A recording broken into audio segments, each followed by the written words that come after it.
আবহাওয়া দপ্তরের হিসেব অনুযায়ী 1 জুন ভারতের মূল ভূখণ্ডে বর্ষা প্রবেশ করে। কিন্তু এবছর 1 জুনের বদলে বর্ষা প্রবেশ করলো আজ, অর্থাৎ 4 জুন।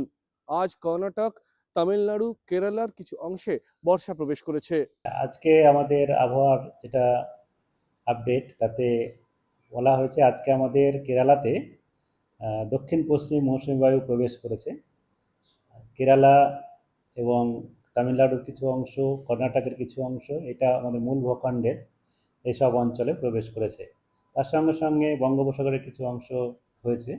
আর আগামী 2-3 দিনের মধ্যে আরও কিছু অংশ হবে। এইভাবে আস্তে আস্তে এখন আমাদের যেমন মনসুন বা মৌসুমী বায়ু ধীরে ধীরে এগিয়ে যেতে থাকে, সেটা এগিয়ে যেতে থাকবে।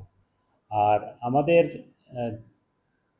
পূর্বাঞ্চলের জন্য যেটা বলা হয়েছে, সেখানে আমাদের নর্থ ইস্টার্ন স্টেটে, নর্থ ইস্টার্ন ইন্ডিয়া বা নর্থ ইস্টার্ন স্টেট, যেমন আমাদের আসাম, মেঘালয়, মিজোরাম, মণিপুর, ত্রিপুরা এবং অরুণাচল প্রদেশ, এইসব অঞ্চল আসে নর্থ ইস্ট ইন্ডিয়ায়।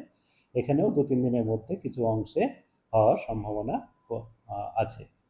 আর এটি আমাদের আজকে 4 তারিখ হয়েছে। মূলত আমাদের কেরালাতে যেটা স্বাভাবিক ডেট, সেটা হচ্ছে 1 তারিখ।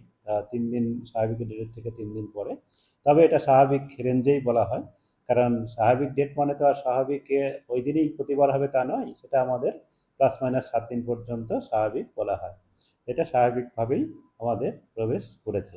দক্ষিণ ভারতে বর্ষা প্রবেশ করলেও এখনই আমাদের রাজ্যে বর্ষা প্রবেশ করার সম্ভাবনা নেই। তবে উত্তরবঙ্গ হোক বা দক্ষিণবঙ্গ, সব জায়গাতেই কিন্তু বিক্ষিপ্তভাবে বৃষ্টির পূর্বাভাস দিচ্ছে আবহাওয়া দপ্তর।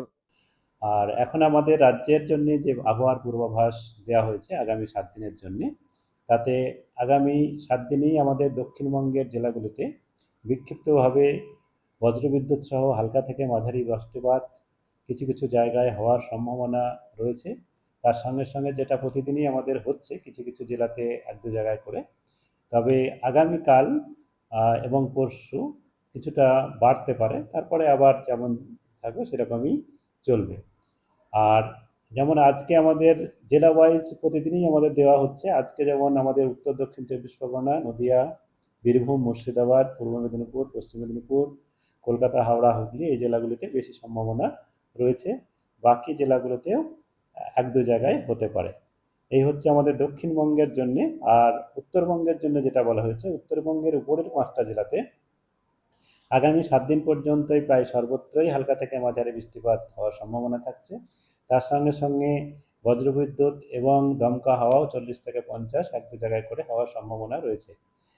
এই জেলাগুলি যে মূলত আমাদের আলিপুরদুয়ার, কুচবিহার, দার্জিলিং, কালিম্পং, জলপাইগুড়ি এবং এই 5টা জেলাতেই রয়েছে। আর বাকি যে 3টে জেলা আমাদের উত্তর দক্ষিণ দিনাজপুর এবং মালদা, এই 3টে উত্তরবঙ্গের এই 3টে জেলাতে বিক্ষিপ্তভাবে যেমন দক্ষিণবঙ্গে বৃষ্টিপাত বলা হচ্ছে, ওরকমই হওয়ার সম্ভাবনা রয়েছে।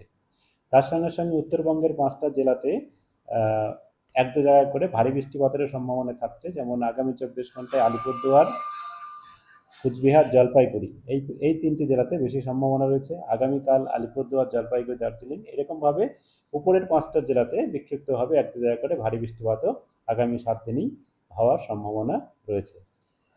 আর কলকাতা তার পার্শ্ববর্তী অঞ্চলে যেটা বলা হচ্ছে, সেটা হচ্ছে মূলত আংশিক মেঘলা আকাশ থাকবে। আর তার সঙ্গে সঙ্গে বজ্রগর্ভ মেঘ সঞ্চারের প্রায় প্রতিদিনই সম্ভাবনা থাকছে। মাঝে মধ্যে 1-2 দিন হালকা বৃষ্টিপাত হওয়ার সম্ভাবনা থাকছে, যেমন আজকেও সন্ধ্যা বা রাত্রের দিকে হালকা বৃষ্টিপাতের কিছুটা সম্ভাবনা রয়েছে।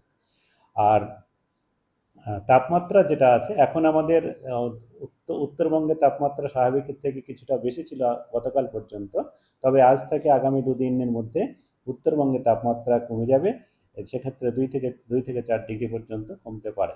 আর দক্ষিণবঙ্গে যেটা আমাদের আছে, এটা স্বাভাবিকের থেকে বেশি নেই, তবে আর্দ্রতা রয়েছে এবং তার সঙ্গে সঙ্গে স্বাভাবিক এবং স্বাভাবিকের থেকে কিছু 1-2 জায়গায় কিছুটা বেশি রয়েছে। তার জন্য কিছুটা আমাদের ঘর্মাক্ত আবহাওয়া যেটা হচ্ছে বা কিছুটা অস্বস্তি রয়েছে, সেটা থাকছে। তবে আগামী কয়েকদিনের বজ্রগর্ভ মেঘ সঞ্চয় হয়ে বজ্রপাতের পরিমাণটা কিছুটা 1-2 জায়গায় বাড়তে পারে। তার জন্যে তাপমাত্রা প্রায় একই রকম থাকলেও কিছুটা অস্বস্তি কমতে পারে আগামী 2-3 দিনের মধ্যে। এই হচ্ছে এখন আমাদের পূর্বাভাস। এই 5 আর 6 তারিখের মধ্যে আমাদের বৃষ্টিপাতের পরিমাণটা একটু বেশি জায়গায় হওয়ার সম্ভাবনা রয়েছে। মূলত বিক্ষিপ্ত হবে 1-2 জায়গায় করে হচ্ছে, কিন্তু বেশি জায়গায় হলে তখন আমাদের এই তাপমাত্রাটা আরেকটু কমে এবং আর্দ্রতাটাও কমে আসে। তার জন্য তখন কিছুটা, যেমন কয়েকদিন আগে যেমন আমাদের হয়েছিল সেরকমই হওয়ার সম্ভাবনা রয়েছে। তার সঙ্গে সঙ্গে দমকা হওয়ার 40-50 কিছু কিছু জায়গায় তো হওয়ার সম্ভাবনা থাকছে।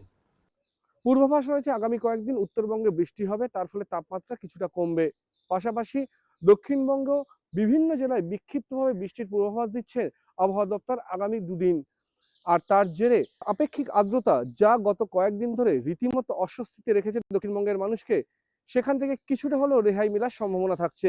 দক্ষিণ ভারতে বর্ষা প্রবেশ করায় এবার আশায় বুক বেঁধেছে বঙ্গবাসী। এবার আশা আগামী কয়েকদিনের মধ্যে বর্ষা প্রবেশ করুক এ রাজ্যেও। ক্যামেরায় শুভজিতের সঙ্গে অনুভব সেনগুপ্ত, বর্তমান ডিজিটাল।